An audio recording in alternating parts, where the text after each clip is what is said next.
नासिर हुसैन, और उनकी हमारी जितनी भी इंट्रोडक्शन पोर्टफोलियो हम नेक्स्ट में बताएंगे। तब तक हम मिस्टर अरकम से रिक्वेस्ट करते हैं कि मिस्टर अरकम प्लीज़ आप अपना इंट्रोडक्शन खुद देना चाहें तो दे सकते हैं, और अगर स्लाइड स्प्लिटिंग करें स्टार्ट करें और प्रेजेंटिंग प्लीज़। अच्छा, मोस्टली आप लोग मुझे, काफ़ी सारे लोग मुझे जानते होंगे, जो लोग नहीं जानते उनके लिए मैं अपने आप को इंट्रोड्यूस कर देता हूँ। My name is Arqam Mumtaz and I am an electronics engineer from Osman institute. Can you guys hear me? Yes, Mr. Yes, sir. We can hear you. Okay, so I completed my graduation in electronics in year 2012, and since 2012 I'm doing a job in different organization. Before that I was working at Intertex Corporation as an installation and service engineer, and now I am in Suja Engineering, and I am working as a technical manager in that organization. Also, I am a student like you guys in AI, because my experience, overall experience, is in the field of industrial automation, that is textile, papers, and pharmaceutical industry. So okay, so that's my introduction. बाकी आपको मरियम ने भी काफ़ी सारा जो है मेरे बारे में जो है वो इंट्रोड्यूस करा दिया है, तो हम अपनी प्रेजेंटेशन की तरफ मूव करते हैं, और फिर इंशाल्लाह जो है वो हमें उमर शिराज भी जो है होपफुली हमें ज्वाइन कर सकेंगे थोड़ी देर में। तो अच्छा, आज हमारी प्रेजेंटेशन है एआई सोल, और एआई सोल की तरफ से, on behalf of AI soul, AI and robotics पे, ठीक है। अच्छा, एआई के बारे में काफ़ी सारे लोग, और इंक्लूडिंग जितने भी यहाँ पे लोग हैं, मोस्ट ऑफ देम कुछ एआई से हैं, कुछ जो हैं वो आईओटी की तरफ से हैं। तो बेसिक आपके पास कॉन्सेप्ट होगा आर्टिफिशियल इंटेलिजेंस का। जिन लोगों को अगर थोड़ा बहुत इंट्रोडक्शन आर्टिफिशियल इंटेलिजेंस के हवाले से नहीं है, तो उनके लिए थोड़ा सा जो है वो इस तरीके से कर लेते हैं कि इसको एक बेसिक वे में मैं आपको जो है आर्टिफिशियल इंटेलिजेंस को डिफाइन कर देता हूँ। वैसे मोस्ट ऑफ देम अल्हम्दुलिल्लाह यू गाइस नो, बट फिर भी मैं थोड़ा सा एक इंट्रोडक्शन दे देता हूँ कि आर्टिफिशियल इंटेलिजेंस है क्या, व्हाट इज़ आर्टिफिशियल इंटेलिजेंस। अच्छा, अगर हम आसान लफ्ज़ों में बात करें तो अल्लाह ताला ने इंसान को डिज़ाइन किया है। जो वर्ड इंटेलिजेंस का है, यानी जहानत का, वो स्टार्ट ही इंसान से होता है और जानदारों से होता है। तो इंसान जो है वो नेचुरली इंटेलिजेंट है, जो कि अल्लाह ताला ने डिज़ाइन किया है।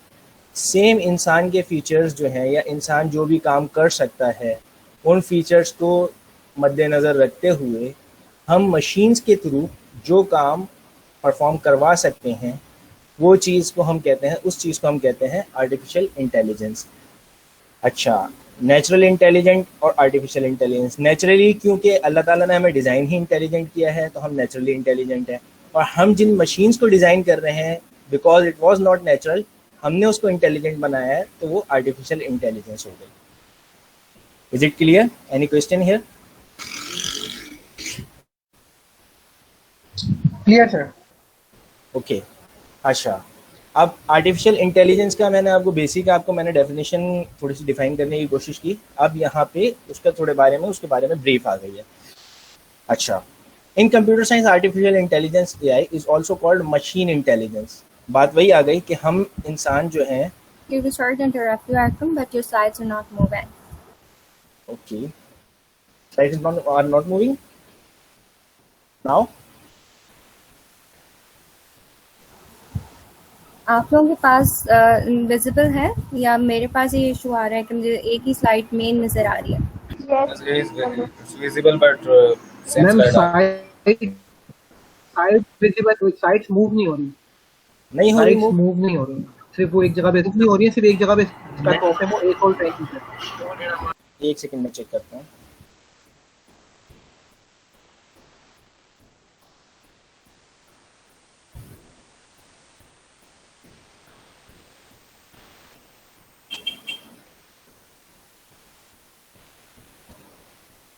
जी, अब स्लाइड मेरी मूव हो रही है? जी सर, अब मूव हो गई है। जी सर, हो रही है। अच्छा, अभी आप मुझे दोबारा बताइएगा, मैं स्लाइड शो स्टार्ट कर रहा हूँ। अब now they are moving. Yes, Mr. Arkham, they're moving. Okay okay, तो आर्टिफिशियल इंटेलिजेंस इन ब्रीफ। अच्छा, अब हमें इसमें पहले पॉइंट में इसने बता दिया कि इन computer science artificial intelligence is also called machine intelligence. जो बात मैंने बेसिक डेफिनेशन में कही थी कि जो अल्लाह ताला ने इंसान को जो सलाहियतें दी हैं, इंसान ने उसको अपने टास्क को परफॉर्म करवाने के लिए जो है वो किसी चीज़ में ट्रांसफ़र करना था, उनको हमने मशीन्स का नाम दे दिया ताकि हमारा जो भी वर्कलोड है या वर्क डन है वो हमारा इजीली परफॉर्म हो सके। तो इसको हम मशीन इंटेलिजेंस भी कहते हैं, because it represents the intelligence demonstrated by machines. अब इसमें वही बात आ गई कि जो मशीन्स के अंदर जो इंटेलिजेंस हम डिमॉन्स्ट्रेट करते हैं वो इसमें रिप्रेजेंट होती हैं। अच्छा, सेकेंड पॉइंट आ गया, that emphasises the development of intelligent machines thinking and working like humans. इसका जो बेसिक फोकस है वो इस तरीके से है कि हमारी जो मशीन्स हों वो इस तरीके से सोचें और इस तरीके से काम करें कि जिस तरीके से ह्यूमंस काम करते हैं।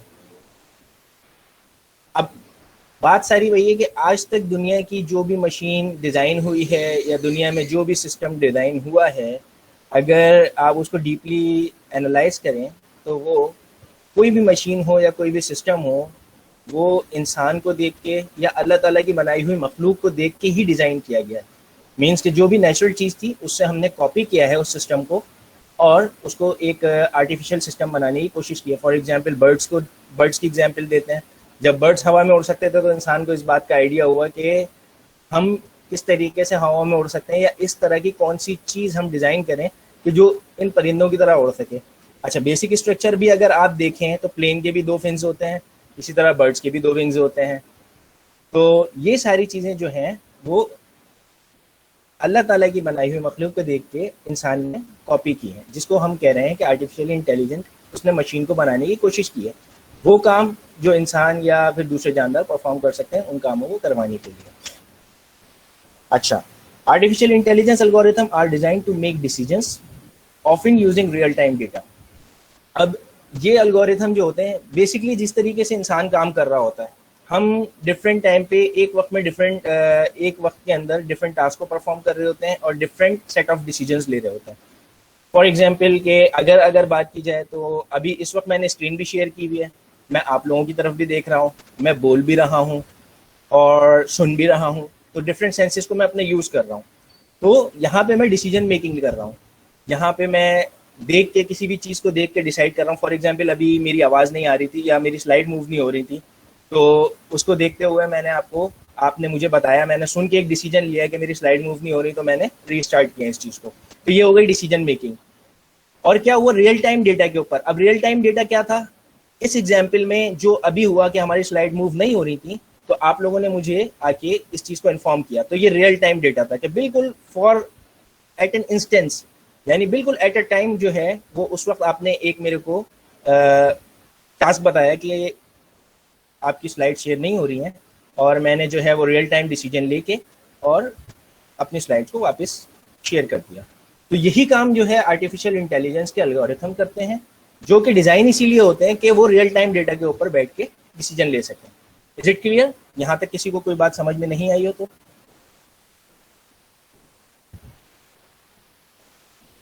अच्छा मिस मरियम, मुझे यहाँ पे चैट वगैरह के जो क्वेश्चंस हैं वो यहाँ पे शो नहीं हो रहे हैं अभी।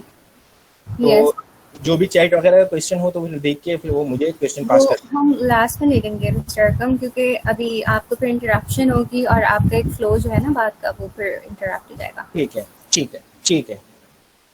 अच्छा, अब यहाँ से आगे कंटिन्यू करते हैं। They are unlike passive machines that are capable only of mechanical or predetermined responses. अच्छा, अब प्री डिटरमाइंड रिस्पॉन्सेस क्या हुए और पैसिव मशीन्स क्या हुई?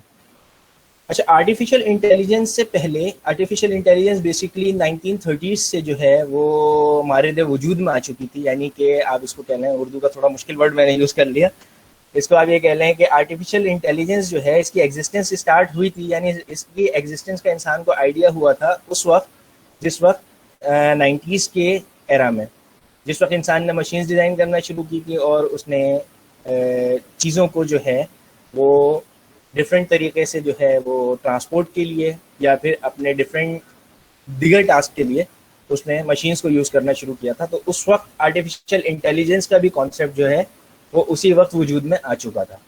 अच्छा, अब आर्टिफिशियल इंटेलिजेंट मशीन हो गई और एक पैसिव मशीन्स हो गई, इन दोनों में डिफरेंस क्या है? एक चीज़ होती है हमारे पास क्लासिकल प्रोग्रामिंग और एक चीज़ होती है हमारे पास आर्टिफिशियल इंटेलिजेंस। क्लासिकल प्रोग्रामिंग और आर्टिफिशियल इंटेलिजेंस में जो सबसे बड़ा डिफरेंस है वो ये है कि क्लासिकल प्रोग्रामिंग में अगर आपने किसी एक मशीन को डिज़ाइन किया है और जो भी आपने उसको प्रोग्राम आपने उसके अंदर प्री डिफाइंड दे दिया है, तो मेरे ख्याल में क़यामत आ जाएगी, लेकिन वो मशीन्स जो है उसके अलावा कोई और टास्क परफॉर्म नहीं कर सकेगी। इसकी एग्जांपल इस तरीके से ले लेते हैं जैसे कैलकुलेटर। अब हमने कैलकुलेटर को डिज़ाइन किया था for mathematical operations, multiplication, division, addition and subtraction. तो कैलकुलेटर के अंदर ऐसा नहीं हो सकता कि आप जो है वो कैसे हो गए कैलकुलेटर उठाएं और उस पर जो है वो आप व्हाट्सएप चलाना शुरू कर दें या उस पर आप इंटरनेट कनेक्ट करना शुरू कर दें। वजह वजह ये है कि उसके अंदर जो है वो क्लासिकल प्रोग्रामिंग हुई हुई है, वो एक स्पेसिफिक टास्क के लिए डिजाइंड है और वो सिर्फ वही स्पेसिफिक टास्क परफॉर्म कर सकता है, उसके अलावा अदर देन कोई डिसीजन वो नहीं ले सकता। समटाइम्स यूनिवर्सिटी में या कॉलेजेस में जब कैलकुलेटर्स आते हैं हमारे पास साइंटिफिक, तो कुछ लोग जो है ना उसके साथ ABCD और इसके डिफरेंट फंक्शंस को यूज़ करके जो है वो कैलकुलेशंस करने की कोशिश करते हैं। तो उसमें होता है क्या है कि वो मैथमेटिकल एरर्स आ जाते हैं या सिंटैक्स एरर्स आ जाते हैं। तो उसकी वजह यही है कि उसके अंदर जो एरर भी है वो तक डिफाइंड है कि अगर ये इस तरह का कोई एरर आ जाए तो ये सिंटैक्स एरर है, कोई इस तरह का एरर आ जाए तो ये मैथमेटिकल एरर है। For example divided by zero जब हम करते हैं तो हमारे पास मैथमेटिकल एरर आ जाता है। तो जो भी चीज़ है वो उसके अंदर ऑलरेडी डिफाइंड है, उससे हट के वो कुछ नहीं कर सकता। मतलब अगर कोई चीज़ बिलवर्ड में अगर उसमें अपना नाम किसी तरीके से लिख लूँ और मैं उसको कैलकुलेट करने की कोशिश करूँ तो वो सिंटैक्स एरर या मैथमेटिकल एरर, यूजुअली क्योंकि मैं नाम लिख रहा हूँ तो वो सिंटैक्स एरर ही देगा। तो इसके अलावा वो कोई एरर नहीं दे सकता, क्यों? उसके पास डिसीजन की एबिलिटी ही नहीं है तो कोई और डिसीजन ले सके। ये हो गई क्लासिकल प्रोग्रामिंग की एग्जांपल। अब चलते हैं आर्टिफिशियल इंटेलिजेंस की तरफ। आर्टिफिशियल इंटेलिजेंस में जो आर्टिफिशियल इंटेलिजेंट मशीन्स होती हैं उनके पास रियल टाइम डेटा को रीड करके उनसे कुछ डिसीजन लेने की कैपेबिलिटी होती है। फॉर एग्जांपल, अगर एक मरतबा अगर हम एग्जांपल में कैलकुलेटर को एक as an artificial intelligence machine अगर हम ट्रीट करें, तो हमारे पास जब हमने सिंटैक्स एरर दिया, फॉर एग्जांपल के फर्स्ट टाइम हमने उसको मैंने कोई सिंटैक्स एरर जनरेट किया तो उसने सिंटैक्स एरर दे दिया, लेकिन जब वो उसने वो चीज़ नोट की कि ये सिंटैक्स एरर इस वजह से आया, तो उसने उस डेटा को सेव भी कर लिया अपने पास और उस डेटा को यूज करके नेक्स्ट टाइम जब वो सिंटैक्स एरर जनरेट होगा तो उसने उसको भी उसमें इंक्लूड करके और उसके हिसाब से डिसीजन लेना है उस चीज़ के ऊपर। फॉर एग्जाम्पल कि एक दफ़ा मैंने सिंटैक्स एरर में मैंने प्लस और माइनस की मिस्टेक कर दी थी या दोनों मैंने साइंस एक साथ लगा दिया था तो एक सिंटैक्स एरर आ गया। जब ये चीज़ कैलकुलेट हुई तो आर्टिफिशियल इंटेलिजेंट मशीन जो होगी वो उस चीज़ को नोट कर लेगी। उसके बाद फिर मैंने कोई और डिफरेंट किया तो वो अपने पास डेटा को सेव करती जाएगी और नेक्स्ट टाइम जब इस तरह का कोई भी एरर आएगा तो वो सिंटैक्स एरर उस चीज़ के ऊपर जनरेट करेगी और उसको डिफाइन करेगी।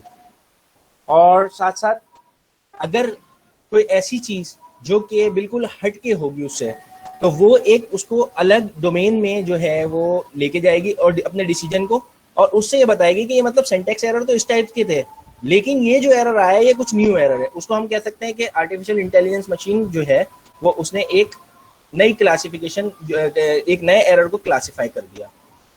अच्छा, अजान हो रही है, अजान के लिए हम ब्रेक ले लेते हैं, 5 मिनट का अजान का ब्रेक ले लेते हैं, उसके बाद फिर जो है हम कंटिन्यू करते हैं।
आई थिंक अजान हो गई है मिस्टर अरकम, आपकी साइड हो रही है? आई गेस कंटिन्यू है अभी। एक्चुअली मेरे सराउंड में जो है ना 2 से 3 मसाजिद हैं, तो अभी शायद हो सकता है कि अभी हम कंटिन्यू करते हैं, हो सकता है फिर एक और अजान हो तो फिर हम अगर स्टार्ट होती है तो फिर हम स्टॉप कर देंगे, अभी हम कंटिन्यू कर लेते हैं। ठीक, अच्छा, यहाँ तक आर्टिफिशियल इंटेलिजेंस की बात हो गई। हमने आर्टिफिशियल इंटेलिजेंस को डिफाइन कर दिया कि what is the difference between classical programming and artificial intelligence, यानी कि जो प्री डिफाइंड मैकेनिकल हम मशीन्स बनाते हैं उसके अंदर और आर्टिफिशियल इंटेलिजेंस मशीन के अंदर क्या डिफरेंस है। फॉर एग्जाम्पल, अगर हमने कार, इसको और इलेबोरेट कर देता हूँ मैं, कि अगर हमने कार डिज़ाइन की है, कार का काम यह है कि पैसेंजर को एक एक पॉइंट से दूसरे पॉइंट पे मूव करना है जिस तरीके से ह्यूमन उसको ड्राइव करे, ना कि ऐसा हो कि कार अपने पास से कोई डिसीजन लेके उसको फ्लाई कराना शुरू कर दे। तो ये डिफरेंस है क्लासिकल प्रोग्रामिंग का और आर्टिफिशियल इंटेलिजेंस का। अजान स्टार्ट हो गई है दोबारा, नेक्स्ट स्लाइड पे जाने से पहले जो है हम अजान सुन लेते हैं।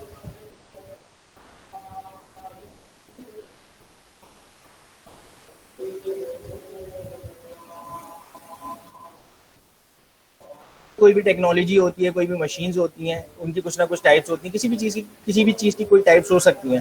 तो आर्टिफिशियल इंटेलिजेंस की भी इसी तरीके से कुछ टाइप्स हैं। तो आर्टिफिशियल इंटेलिजेंस की जो टाइप्स हैं हमारे पास वो हैं, आप लोगों को स्लाइड क्लियर नज़र आ रही है, विजिबल है? जी सर। ठीक है। अच्छा, अब आर्टिफिशियल इंटेलिजेंस की यहाँ पे हमें 7 टाइप्स जो है, 7 types, there are 7 types of artificial intelligence now. यानी अब तक जो है जितनी आर्टिफिशियल इंटेलिजेंस सिंस 1930 और जितना भी इसका स्टार्ट फ्रॉम इट्स स्टार्ट, जो भी हमारे पास the all types right now we have of artificial intelligence, they are 7। और वो 7 क्या है कि artificial narrow intelligence ANI, artificial general intelligence AGI, artificial super intelligence ASI, limited memory AI, theory of mind, self aware AI and reactive AI। ये different types हैं। अच्छा, कुछ types के बारे में आप लोगों ने जो है वो AI फॉर एवरीवन के कोर्स में भी पढ़ा होगा, जिसमें से 2 टाइप्स जो हमारे पास जो सबसे टॉप पे हमें जो शो हो रही हैं वो हैं। अब इसके बारे में थोड़ा सा इंट्रोडक्शन ले लेते हैं कि मतलब किस टाइप के बारे में, किस टाइप को हमने किस तरह से कैटेगराइज किया है। अब हम बात कर रहे हैं आर्टिफिशियल नैरो इंटेलिजेंस के बारे में। आर्टिफिशियल नैरो इंटेलिजेंस जो है इसको VKI भी कहते हैं। मैं स्लाइड्स को, क्योंकि मैं चाह रहा हूँ कि हम तेज़ी से, क्योंकि हमें इन चीज़ों के बारे में पता है, तो मैं आपको जस्ट एक इंट्रोडक्शन दे दूँ और आप लोग स्लाइड को देख लीजिएगा। बाकी हो सकता है आपको स्लाइड ये मिस मरियम आपको बता देंगी, अगर आपको अवेलेबल हो जाएंगी तो बाकी वीडियोज़ आपके पास अवेलेबल होंगी इंशाल्लाह। तो ANI के बारे में जो है वो ANI कहने का मकसद ही यही है कि आर्टिफिशियल नैरो इंटेलिजेंस, इसको VKI भी कहते हैं। इस टाइप की आर्टिफिशियल इंटेलिजेंस में जो हमारा फोकस होता है वो किसी एक सिंगल या प्राइमरी टास्क के ऊपर हमारा इस पर फोकस होता है, ठीक है, जिसके अंदर हमारे पास लिमिटेड एबिलिटीज और रेंजेस होती हैं। अच्छा, these machines can do more than what they are programmed to do। अच्छा, अब इसमें नैरो इंटेलिजेंस के अंदर ही हमारी वो मशीन्स आ जाती हैं जो कि जिसके बारे में मैंने अभी आपको बताया है कि कुछ मशीन्स हम जो डिफाइन करते हैं या जो डिज़ाइन करते हैं आर्टिफिशियल इंटेलिजेंस के अंडर या under the roof of artificial intelligence. हम किसी अगर मशीन को बारे में बात कर रहे हैं तो उस मशीन की सबसे बड़ी जो उसकी एक क्वालिटी होगी या उसके अंदर एक फीचर होगा वो उसका होगा डिसीजन मेकिंग। तो इसमें यही बात बताई जा रही है कि वो इस तरीके से डिज़ाइन की जाएंगी कि वो ऐसा कुछ कर सकें जो कि नॉट ओनली दैट कि जिनके लिए उनको प्रोग्राम किया गया है, बल्कि उससे थोड़ा कुछ अलग हट के भी डिसीजन ले सकें। Even the most complex AI that use machine learning and deep learning to teach itself falls under AI। अब क्या बात हुई, जो डीप लर्निंग जिन लोगों का Q3 है, मुझे नहीं पता कि यहाँ पे कितने लोग Q3 के हैं, कितने लोग Q1 के हैं, लेकिन जितने लोग जो हैं वो जानते हैं कि डीप लर्निंग और न्यूरल नेटवर्क के बारे में या मशीन लर्निंग के बारे में, उनको ये बात बहुत अच्छी तरीके से पता है कि जो हमारी डीप लर्निंग और मशीन लर्निंग है जिसके अंदर हम काफ़ी एफिशिएंटली टास्क परफॉर्म करवा रहे हैं, वो भी जो है वो ANI के अंदर ही आता है। तो मीन्स कि अब आप आगे की जो टाइप्स हैं डिफरेंट, जिसमें जनरल इंटेलिजेंस है और सुपर इंटेलिजेंस है, तो उसमें क्या होगा। इसमें हमारे पास कुछ एग्जांपल्स हैं नैरो इंटेलिजेंस की, जिसमें हम फेशियल रिकग्निशन करते हैं, स्पीच रिकग्नाइजेशन करते हैं, voice assistance, driving a car, searching on internet, ये सब जो है हमारे पास नैरो इंटेलिजेंस में आता है। क्लियर। अब आते हैं आर्टिफिशियल जनरल इंटेलिजेंस। जो कि सबसे ज़्यादा जो है जिसके बारे में बात की जाती है, जिसके बारे में सबसे ज़्यादा मिथ्स हैं, वो है आर्टिफिशियल जनरल इंटेलिजेंस। अच्छा, ये आर्टिफिशियल जनरल इंटेलिजेंस जो है इसके अंदर जो है सबसे ज़्यादा स्ट्रॉन्ग और सबसे ज़्यादा डीप कॉन्सेप्ट है आर्टिफिशियल इंटेलिजेंस का। और इसका मकसद जो है वो इस तरीके से है कि कोई ऐसी मशीन डिज़ाइन की जाए जो बिल्कुल इंसान की तरह हो, और जिस तरीके से इंसान काम करता है उस तरीके से वो मशीन, यानी कि जो आर्टिफिशियल जनरल इंटेलिजेंस के रूफ के अंडर डिज़ाइन की गई है वो उसी तरीके से परफॉर्म करे जिस तरीके से इंसान है। फॉर एग्जांपल बहुत सारी कुछ मूवीज़ भी हैं हॉलीवुड की जो जिन लोगों ने देखी हो, लाइक ट्रांसफॉर्मर्स और इस तरह की डिफरेंट मूवीज़ हैं जिसमें आर्टिफिशियल जनरल इंटेलिजेंस की तरफ जो है वो इशारा किया। अच्छा, इस तरह के सिस्टम के बारे में ये कहा जा रहा है कि जो इस तरह के सिस्टम होते हैं वो इंडिपेंडेंटली काम करते हैं और अपने अंदर जो है वो मल्टीपल कंपेटिबिलिटीज जो मल्टीपल कॉम्पिटेंसीज जो हैं वो उनको बिल्ड कर लेते हैं अपने अंदर खुद ही। अच्छा, जनरल इंटेलिजेंस की एग्जांपल इस तरीके से कह सकते हैं कि आर्टिफिशियल जनरल इंटेलिजेंस के कोई मशीन इस तरीके से हो। सबसे पहले आर्टिफिशियल जनरल इंटेलिजेंस के बारे में ह्यूमन की तरह, यानी कि मैंने अभी आपको बताया कि जिस तरह से मैं आपसे इस वक्त मैं मल्टीटास्किंग परफॉर्म कर रहा हूँ, यानी कि मैं स्लाइड्स को भी पढ़ रहा हूँ, मैं आपसे बोल भी रहा हूँ, मैं सुन भी रहा हूँ और हर चीज़ मैं नोट कर रहा हूँ। इसी तरीके से आर्टिफिशियल जनरल इंटेलिजेंस में भी मल्टीटास्किंग परफॉर्मिंग मशीन हो जिस तरीके से एक इंसान काम कर रहा है। अच्छा, ऑल्दो अभी तक जो इसके अंदर आर्टिफिशियल जनरल इंटेलिजेंस के अंदर जो सक्सेसफुल प्रोग्रेस है, मतलब मैं वर्ड यूज करूंगा सक्सेसफुल प्रोग्रेस का क्योंकि अभी इसके अंदर आई थिंक रिसर्च अभी जारी है, तो सक्सेसफुल प्रोग्रेस जो है वो अभी तक जीरो है, यानी अभी इसमें कोई सक्सेसिव प्रोग्रेस हमारे पास नहीं आई है। तो उसका मतलब ये है कि इतने सारे एक टास्क एक ही साथ परफॉर्म करने वाली मशीन डिजाइन कर दी जाए जो बिल्कुल इंसान की तरीके से हो। अच्छा, this system will be able to independently build multiple competencies, ये वही बात हो गई है। और इसके बारे में, अच्छा यहाँ पे फ्यूजिस2 के बारे में एक बात बताई गई है। फ्यूजिस2 बिल्ट, ये कंपनी है फ्यूजिस2 और built K1, the fastest super computer is one of the most notable attempts to at achieving strong AI, but considering it took 40 minutes to simulate a single second of neural activity। हाँ, अब बात थोड़ी सी ये करते हैं neural activity के बारे में। यहाँ पे एक वर्ड आ गया न्यूरल एक्टिविटी। न्यूरल एक्टिविटी का मतलब वही आ गया कि जिस तरीके से इंसान की बॉडी में न्यूरॉन्स होते हैं, यानी कि जो हमारा ब्रेन जो है वो एक केमिकल जनरेट करता है न्यूरॉन, जो कि हमारे पूरी बॉडी के अंदर जो है वो सिग्नल्स जो है, यानी कि फॉर एग्जांपल जो हमारे सेंसेस हैं, यानी विजन, लिसनिंग, स्मेल और इस तरह के सेंस हैं, वो हमारे जो है वो हमारा जो ऑर्गन है, फॉर एग्जांपल अगर टच का सेंस है तो हमारे हाथों से ये जो है वो न्यूरॉन्स के थ्रू जो है ब्रेन को सिग्नल जाता है। तो हम जो है वो एक डिसीजन कोई भी लेते हैं या एक चीज़ हम सेंस करते हैं, हम टच करते हैं, किसी भी चीज़ को टच करते हैं तो हमें फौरन उसका जो है वो सेंस फील हो जाता है कि हमने किसी चीज़ को टच किया। तो इसमें यही बता रहा है कि जो फ्यूजिस2 ने जो बिल्ड किया था K1, जिसको हम फास्टेस्ट कंप्यूटर कहते थे, उसको तकरीबन 40 मिनट लगते थे किसी भी एक सिंगल न्यूरल एक्टिविटी को परफॉर्म करने के लिए।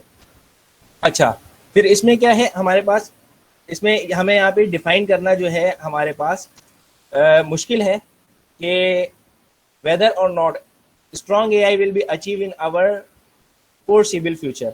अब हमें अभी तक इस पे कोई क्लियर विजन नहीं है कि क्या हम इस तरह की कोई मशीन बना सकेंगे जो बिल्कुल जनरल इंटेलिजेंट हो, यानी ह्यूमन की तरह अपना डिसीजन खुद लेती हो या नहीं। अब ये इन फ्यूचर हमें पता लगेगा, इसके ऊपर अभी वैसे भी रिसर्च कंटिन्यू है।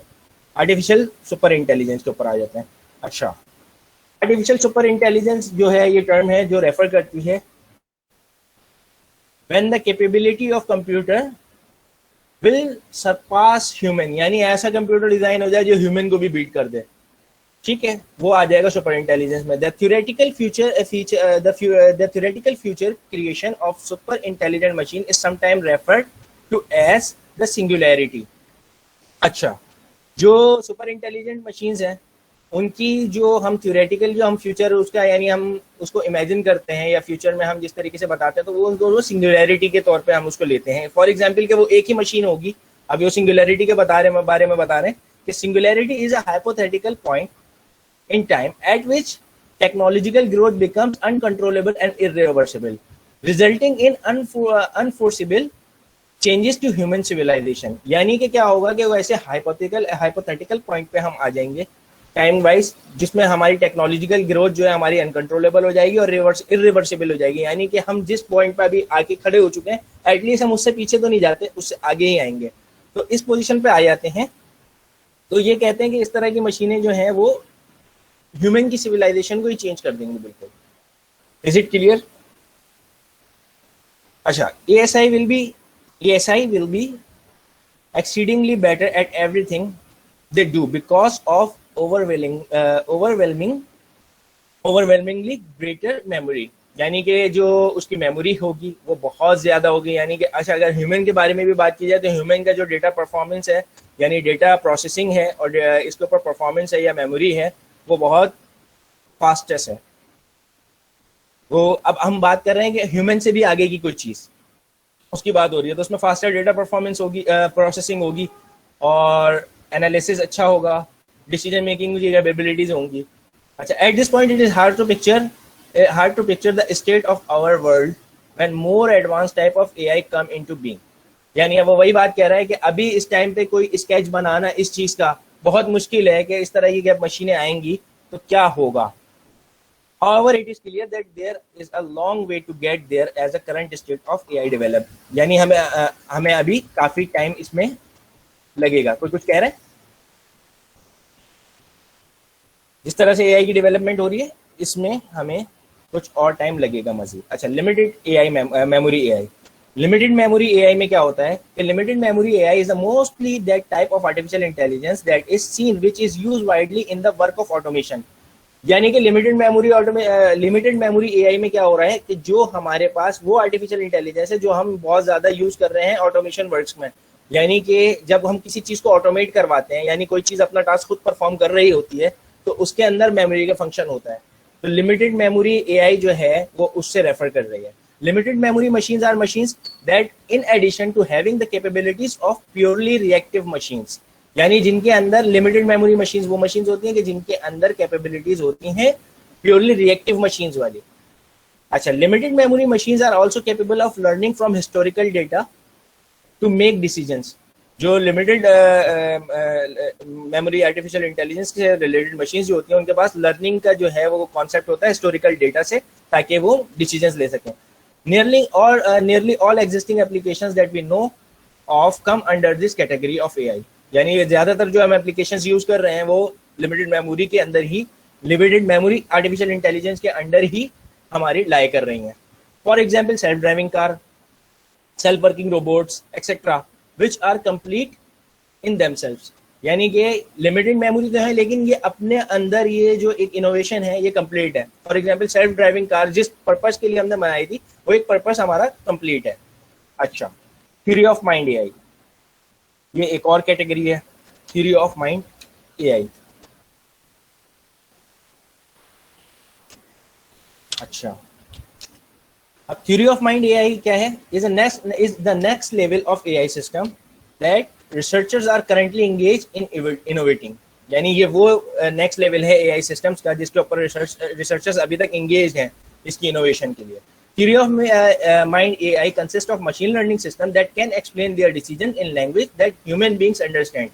यानी कि theory of mind AI वो चीज है या वो आर्टिफिशियल इंटेलिजेंस है जिसके अंदर मशीन लर्निंग के सिस्टम इन्वॉल्व होते हैं और वो अपने जो डिसीजंस उन्होंने परफॉर्म किए होते हैं उनको ऐसी लैंग्वेजेस में डिफाइन करते हैं या एक्सप्लेन करते हैं कि जिसको वो ह्यूमन अंडरस्टैंड कर सकता है।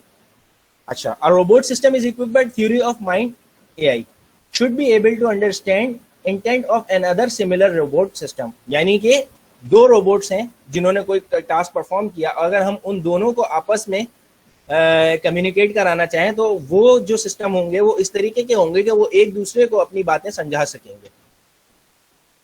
अच्छा, computer equipped with this kind of AI will be able to understand emotions। They will be able to differentiate between various emotion of different peoples। अच्छा, ये चीजें भी अभी मेरे ख्याल में हमारे पास काफी सारी जो हैं वो वर्किंग में आ चुकी हैं। यानी कि जो ऐसे कंप्यूटर्स हैं जो डिफाइन हो गए हैं कि यानी हंसता हुआ बंदा, रोता हुआ बंदा, ये डिफरेंट जो भी इंसान के इमोशंस होते हैं उनको वो डिफरेंशिएट कर लेता है। अच्छा, they will adjust there course of action accordingly, और उसके बाद वो अपना जो है एक्शन जो है वो उसके अकॉर्डिंग परफॉर्म करते हैं। यानी ऐसा नहीं होगा कि कोई बंदा अगर रो रहा है तो उसको आके जो है वो और जाके रुलाना शुरू कर दे, बल्कि वो उसको हंसाना ही शुरू करेगा। यानी ऐसा नहीं है कि किसी के घर में जो है वो खुदा ना खासा डेथ हो गई हो और वो वहां जाके जो है वो गाने गाना शुरू कर दे। तो वो ह्यूमन के इमोशन को लेके, इमोशन को कंसीडर करते हुए अपना डिसीजन लेगा। This kind of AI is a work in progress.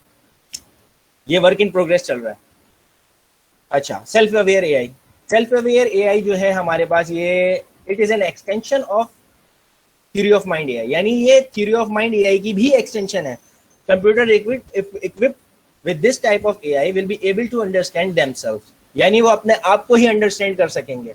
जिस तरीके से इंसान के साथ होता है कि बहुत सारे लोग ऐसे हैं, हम में से भी कुछ लोग ऐसे होंगे कि जिनको अभी भी अपने बारे में बहुत सारी चीजें होंगी जो नहीं पता होंगी, या समटाइम्स कुछ ऐसी सिचुएशंस आ जाती हैं कि इंसान को अपने बारे में नहीं पता होता कि मैं इस सिचुएशन में किस तरीके से रिएक्ट करूंगा। तो ये जो self aware artificial intelligence system होंगे वो इसी तरीके के होंगे जो अपने आप को एनालाइज करेंगे, अपने बारे में समझने की कोशिश करेंगे। Such computers will know who they are, their characteristics, human emotions, etc. And they will act according to this understanding. अब ये characteristics जो उनकी होंगी, उनको ये पता होगा कि हमारी क्या characteristics हैं, क्या humans के emotions होते हैं, और वो फिर उसके accordingly उस understanding के accordingly act करेंगे या perform करेंगे जो भी उनका task होगा। फॉर एग्जाम्पल ये सारे फीचर, अब ये भी चीजें जो हैं वो इंसान को ही देख के कॉपी की गई हैं। फॉर एग्जाम्पल अगर मुझे गर्मी लग रही है, मुझे पता है कि मुझे गर्मी लग रही है तो मैं एसी ऑन करूंगा, या मुझे पता है कि अगर मुझे सर्दी लग रही है तो मैं एसी ऑफ करूंगा। तो ये चीज हो गई सेल्फ अवेयर। तो मेरा सिस्टम जो मेरे अंदर अल्लाह ताला ने डिफाइन किया है, जो सिस्टम मेरा डिजाइन हुआ है, वो मुझे बता रहा है, जो मुझे सेल्फ अवेयरनेस दे रहा है। सेम इसी तरीके से ये कंप्यूटर्स होंगे जो अपने कैरेक्टरिस्टिक्स के बारे में और दूसरों के ह्यूमंस के इमोशंस के बारे में जानते होंगे। अच्छा, this is final stage of AI development which is currently exist only hypothetically. यानी ये कुछ फाइनल स्टेज है जो एआई की डेवलपमेंट की तरफ है। अभी भी ये हम इसके बारे में यही कह सकते हैं कि ये फाइनल स्टेज हो सकती है, कि जिसके ऊपर जो है अभी तक हम यही कह सकते हैं कि ये करंटली जो है हाइपोथेटिकली एग्जिस्ट करती है। रिएक्टिव एआई क्या होती है? This is the oldest form of AI system that have extremely limited capability. अब ये सबसे ओल्डेस्ट फॉर्म है एआई की। These machines do not have memory based functionality. In machines के पास जो है मेमोरी बेस्ड फंक्शनैलिटी नहीं होती। Computers equipped with reactive AI don't contend with either the past or the future. These AI powered computers work on the present, the immediate task. जो भी इनके पास present situation होती है, ना ये पास्ट की वैल्यू को कंसीडर करते हैं, ना कि फ्यूचर में क्या होगा। ये जो भी डिसीजन लेते हैं वो प्रेजेंट को लेते हैं, प्रेजेंट की वैल्यूज को मद्देनजर रखते हुए लेते हैं, यानी उसको कंसीडर करके लेते हैं। An example of this is deep blue from IBM। अब IBM का एक डीप ब्लू है जो इसकी एक एग्जाम्पल है, which had defeated Garry Kasparov the chess champion. अब आपको इसके बारे में पता होगा डीप ब्लू के बारे में कि एक आर्टिफिशियल इंटेलिजेंस बेस्ड एक सिस्टम डिफाइन किया गया था IBM की तरफ से, जो कि चेस प्ले करता था। और वो इसी तरीके से डिफाइन किया था कि उसके अंदर जो है कुछ क्लासिकल प्रोग्रामिंग के फीचर्स, और जो उस वक्त के जो एक्सपर्ट्स थे चेस के पायनियर्स थे, उनको जो है वो बैठा के और उनसे डेटा लिया गया था। लेकिन जो ये सिस्टम भी था, इसने जो है वो चेस के जो सबसे उस वक्त का जो सबसे चैंपियन था, जो सबसे बड़ा चैंपियन था, वो था ग्रे कैस्परोव। उसको जो है इसने इस सिस्टम ने बीट कर दिया था। तो ये उस वक्त की जो एक थी बड़ी एक अचीवमेंट थी, ये रिएक्टिव ये थी। तो उसमें हो क्या रहा था कि जो जैसे जैसे प्रेजेंट वो मूव करता था चेस के, फॉर एग्जांपल अगर जिसको चेस के बारे में पता हो तो चेस में जिस तरीके से मूव लेते हैं, तो नेक्स्ट ओपोनेंट जो उसका मूव लेता है, तो वो प्रेजेंट जो ओपोनेंट ने मूव लिया उसको कंसीडर करके वो नेक्स्ट मूव लेता था कि ओपोनेंट ने अगर एक बॉक्स यूज किया है या ओपोनेंट ने जो है वो अगर हॉर्स को यूज किया है तो वो जो है वो क्वीन को मूव कर रहा है। इस तरीके के डिसीजन प्रेजेंट सिचुएशन को रख के वो कंसीडर करके वो डिसीजंस ले रहा था। अच्छा, अब एआई जो है फील्ड इन एआई के अंदर हमारे पास डिफरेंट फील्ड्स हैं। यानी कि जिस तरह बहुत सारी चीजें, बहुत सारी जो हमारे पास फील्ड्स होती हैं, उनकी कुछ ब्रांचेज होती हैं। तो इसी तरह एआई की भी कुछ फील्ड्स हैं, कुछ ब्रांचेज हैं। अच्छा, इसमें हमारे पास जो एआई की जो स्ट्रॉन्ग फील्ड्स हैं, जो ज़्यादा मशहूर हैं, उसमें जो है मशीन लर्निंग है, नेशनल लैंग्वेज प्रोसेसिंग है, NLP, expert system, vision, speech planning, robotics. अच्छा, ये सारी चीज़ें जो हैं ये इसमें आ रही हैं। अच्छा, मशीन लर्निंग के अंदर डीप लर्निंग होती है, सुपरवाइज लर्निंग होती है, अनसुपरवाइज लर्निंग होती है।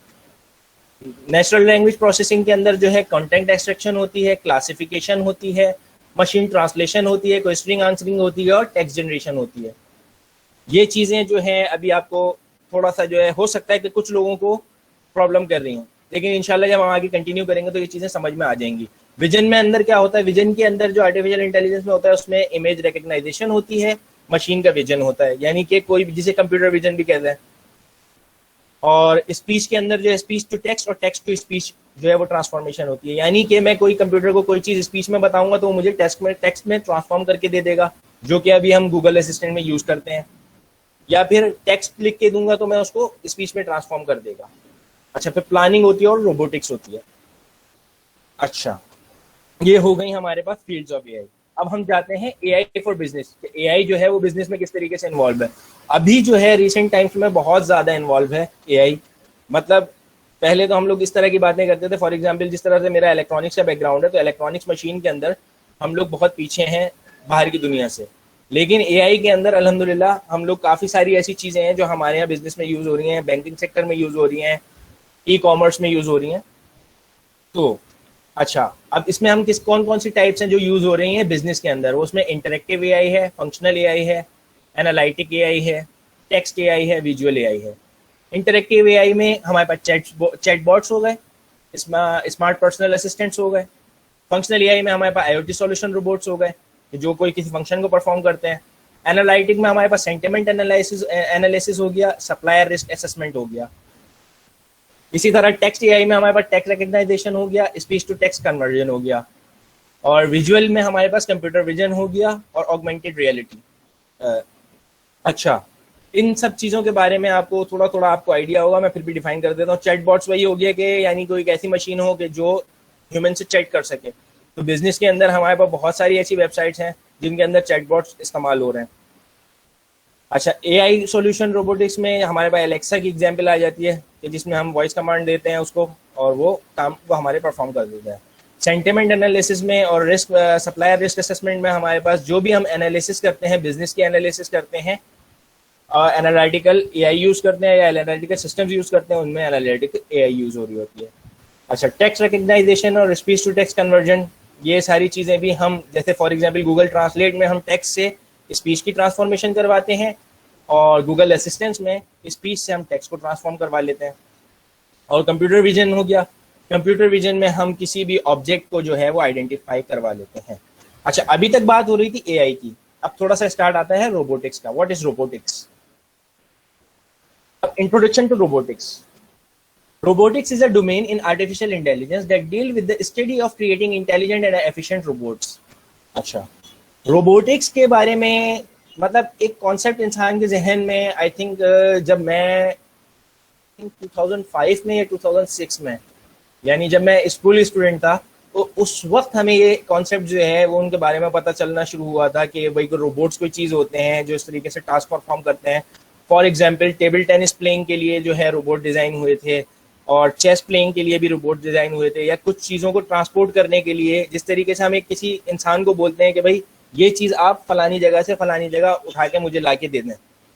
तो इस तरीके के रोबोट्स जो थे, तो ये जब डिज़ाइन होना शुरू हुए थे, तो ये बात है 2006 और 2005 की जो मेरी नॉलेज में आया था। तो आर्टिफिशियल जो रोबोटिक्स का जो डोमेन है आर्टिफिशियल इंटेलिजेंस के अंदर, वो स्टडी ही इसी बात की है कि हम ऐसे इंटेलिजेंट और एफिशिएंट रोबोट्स डिजाइन करें। अच्छा, robotics is also a branch of engineering and science that includes electronics engineering, mechanical engineering and computer science. अब रोबोटिक्स जो है वो ब्रांच है इंजीनियरिंग की, साइंस की, और इसके अंदर इलेक्ट्रॉनिक्स भी आ जाती है, मैकेनिकल इंजीनियरिंग भी आ जाती है, कंप्यूटर साइंस भी आ जाती है। अच्छा, रोबोटिक्स इतनी तेजी से बढ़ने वाली फील्ड है कि क्योंकि इलेक्ट्रॉनिक्स इंजीनियरिंग और mechanical engineering they both were the different field before, अब हमारे पास इन दोनों को मर्ज करके बिकॉज ऑफ द रोबोटिक्स हमने एक नई फील्ड जो है हमने इंजीनियरिंग के अंदर इंट्रोड्यूस कराई है, जिसके बारे में जिसको हम कहते हैं मैकाट्रॉनिक्स, जिसके अंदर हमारे पास मैकेनिकल और इलेक्ट्रॉनिक्स इंजीनियरिंग दोनों की इन्वॉल्वमेंट होती है। ठीक, अच्छा, कंप्यूटर साइंस जो है इसके अंदर बहुत ज्यादा इन्वॉल्व है, क्योंकि एआई या मशीन को मेमोरी देना, जो भी ये सारी चीजें हैं वो कंप्यूटर रिलेटेड है।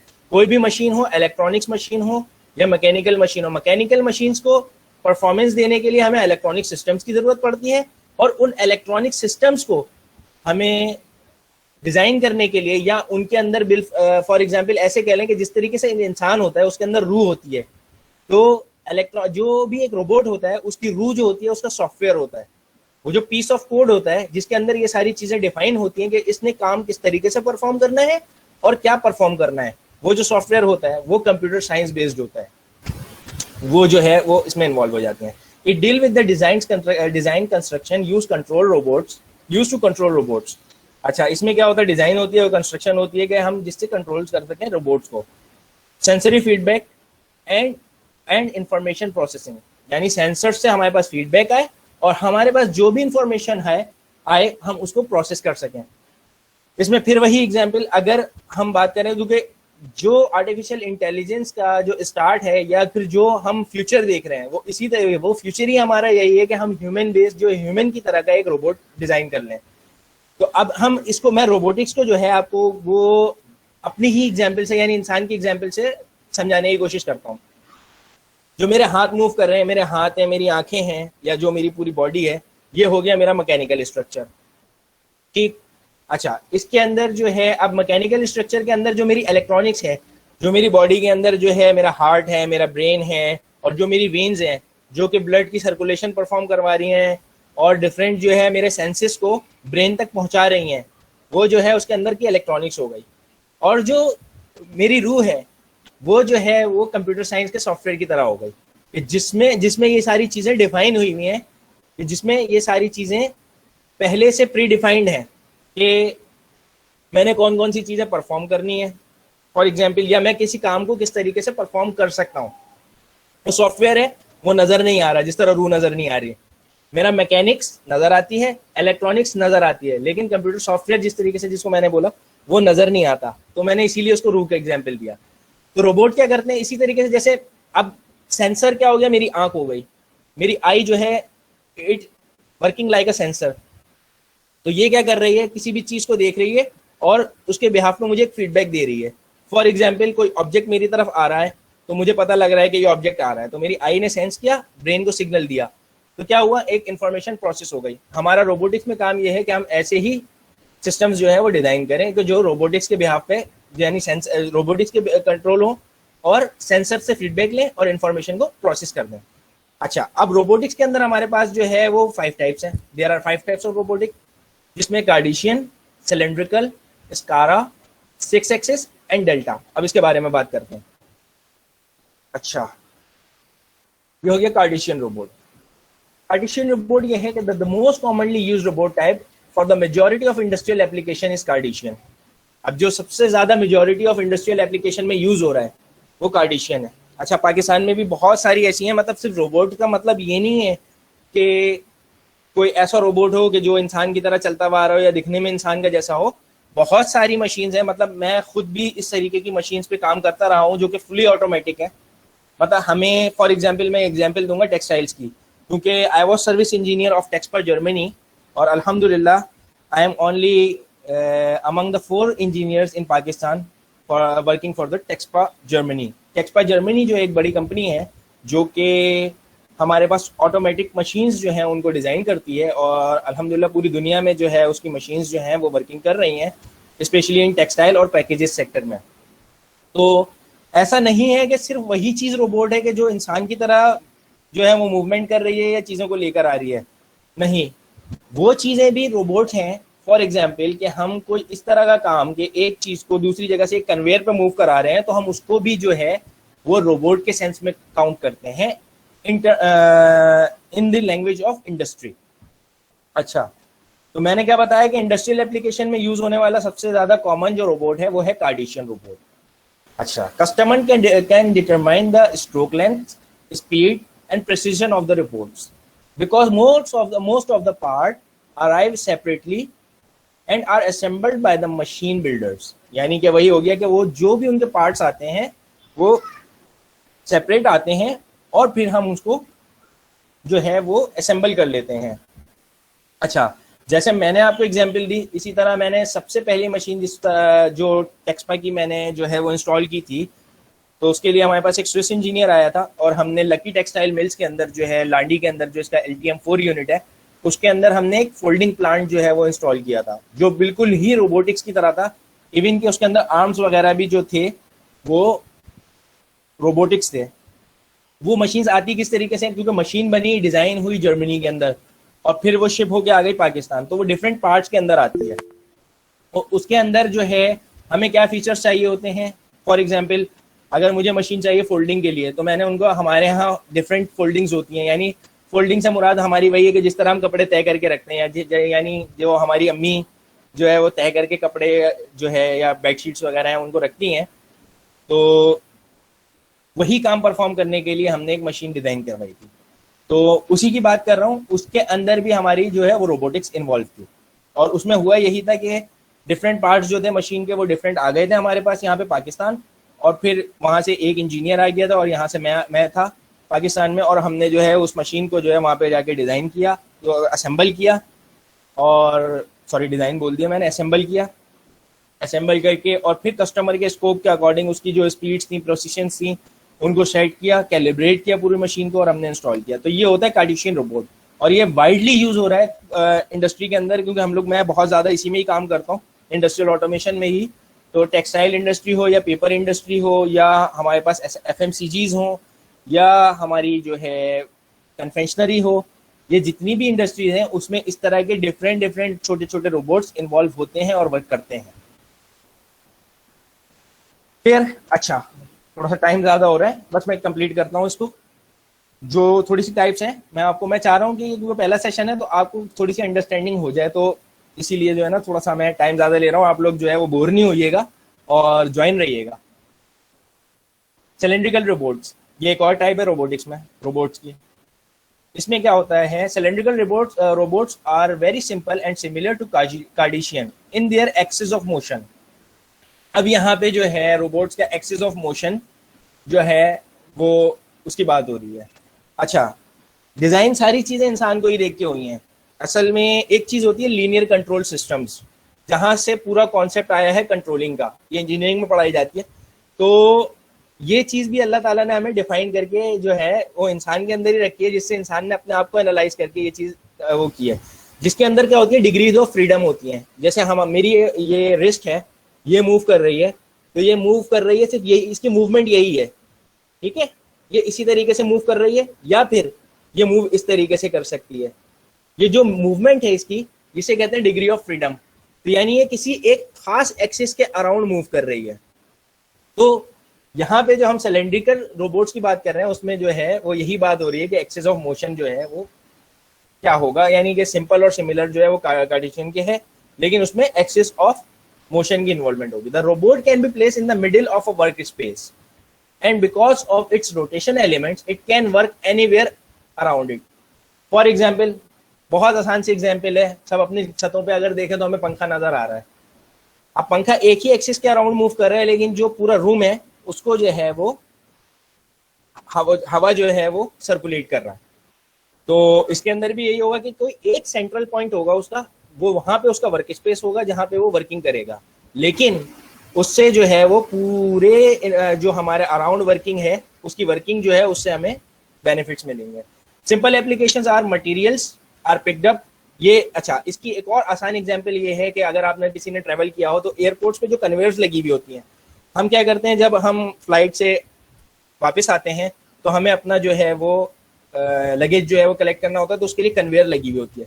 उसके लिए हमें क्या करना होता है, हमें मूव नहीं करना होता कि हम अपना लगेज जो है सर्च कर रहे हो, बल्कि हम एक पॉइंट पे आके खड़े हो जाते हैं और हमारे पास कन्वेयर जो है वो एक रोबोट की टाइप है, जो कि सिलेंड्रिकल रोबोट है, वो हमारे पास खुद चल के जो है हमारा लगेज लेकर आ जाता है।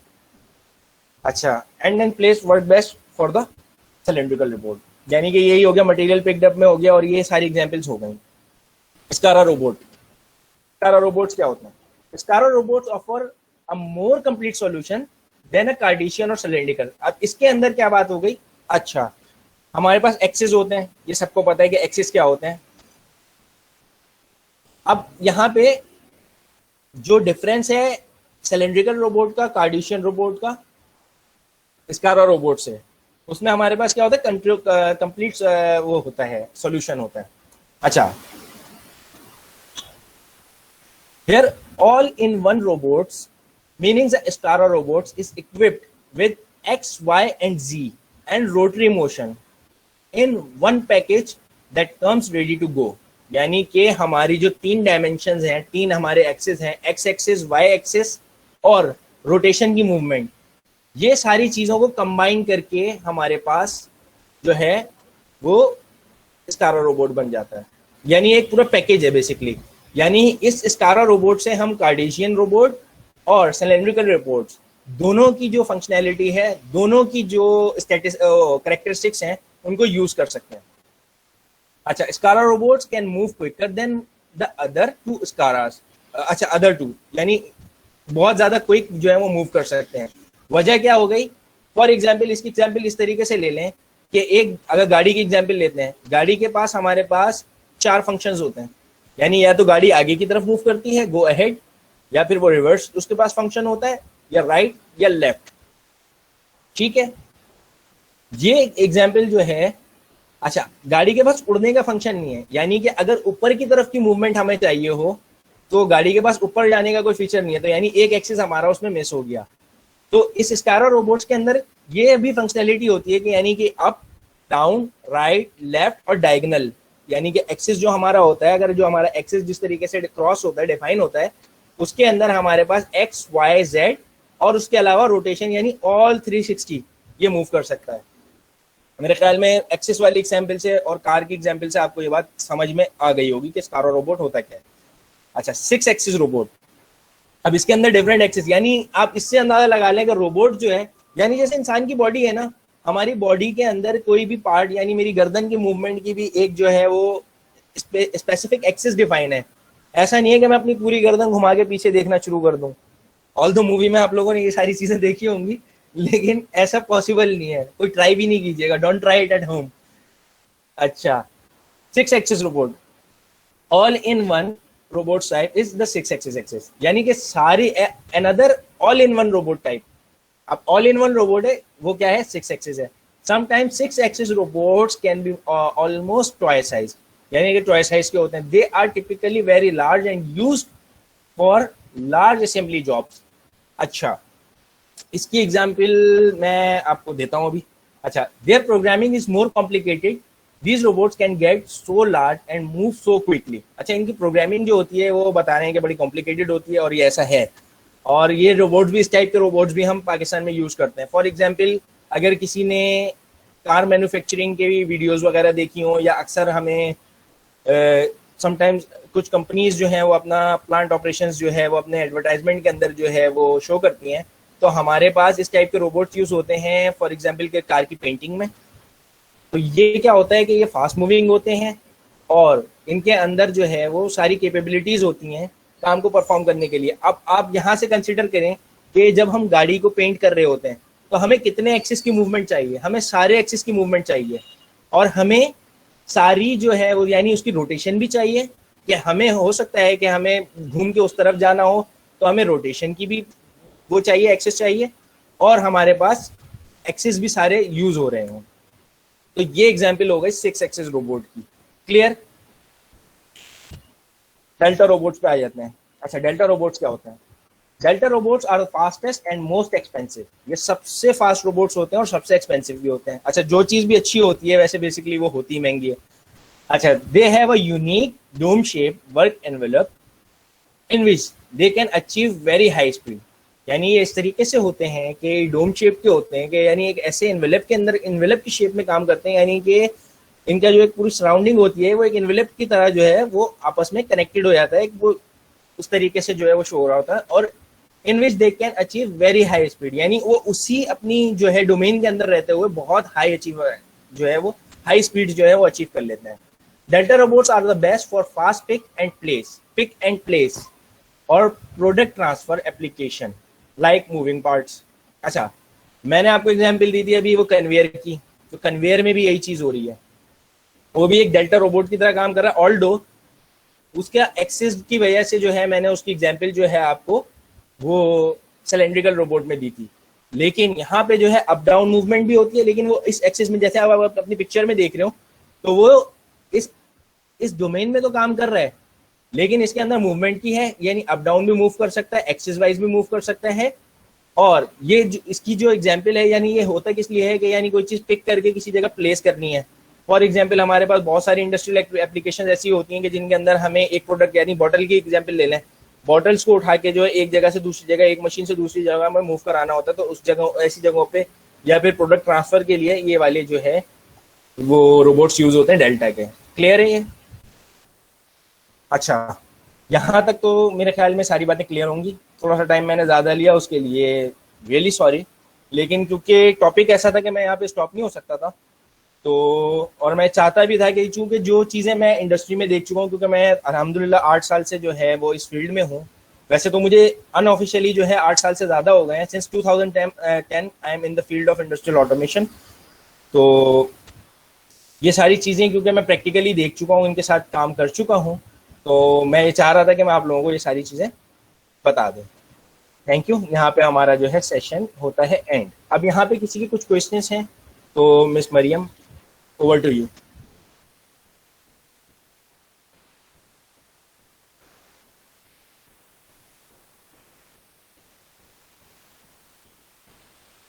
हेलो।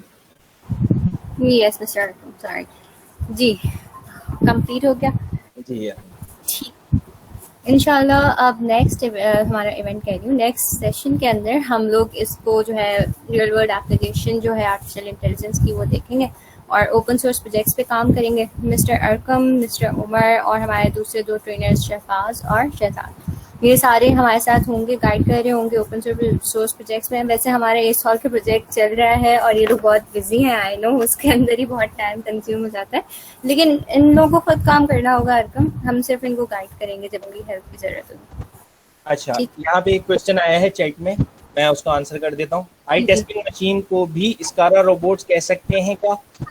अच्छा, आई टेस्टिंग मशीन में नहीं, स्कारा नहीं कह सकते उसको, क्योंकि आई टेस्टिंग मशीन के अंदर अगर आप देखो डायगोनल जो मूवमेंट होती है, यानी मैंने आपको क्या बताया, एक मूवमेंट होती है अप डाउन मूवमेंट, एक मूवमेंट होती है राइट लेफ्ट मूवमेंट। ये मूवमेंट तो आई टेस्टिंग मशीन के अंदर होती है, लेकिन जो मैंने अभी तक आई टेस्टिंग मशीन देखी उसके अंदर डायगोनल मूवमेंट नहीं देखी, कि जो यानी अप डाउन मूव करती है, राइट लेफ्ट मूव करती है। तो हम जब आई मशीन के सामने बैठते हैं, अपनी आई रखते हैं, तो वो राइट लेफ्ट मूव करा के जो है या अप डाउन मूव करा के वो हमारी आई के जो है वो कोइंसाइड करते हैं। लेकिन उसके अंदर ये वाली मूवमेंट जो हमारी क्रॉस मूवमेंट होती है, जिसको हम कह सकते हैं क्रॉस, यानी 45 डिग्री पे जो मूवमेंट होती है वो नहीं होती। तो इस वजह से हम उसको जो है वो स्कारा में नहीं इंक्लूड करते हैं।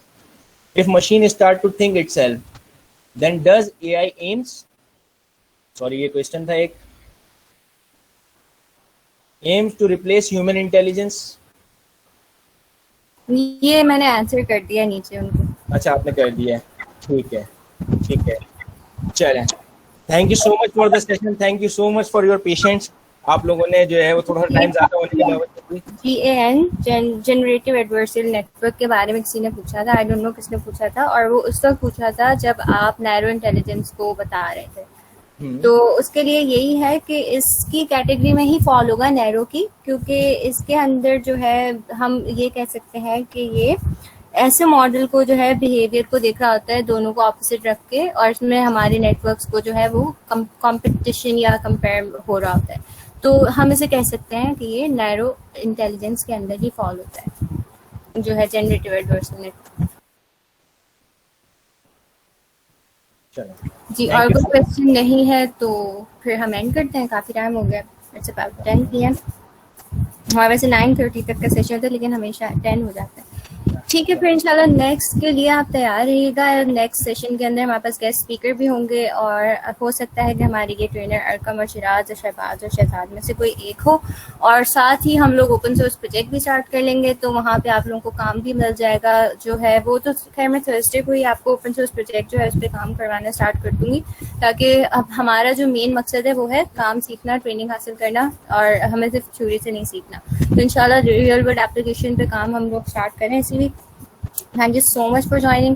Thank you so much for a wonderful session, Mr. Arqam. बहुत कुछ आपने इन लोगों को और हमें नया बताया रोबोटिक्स की, क्योंकि आपकी फील्ड है और आप इसी पे प्रोजेक्ट्स पे हमारे भी काम कर रहे हैं मिलके हम। Thank you so much for your time, Mr. Arqam. इंशाल्लाह नेक्स्ट सेशन में मिलेंगे। Thank you everyone for joining. Thank you. Allah Hafiz. Thank you. Allah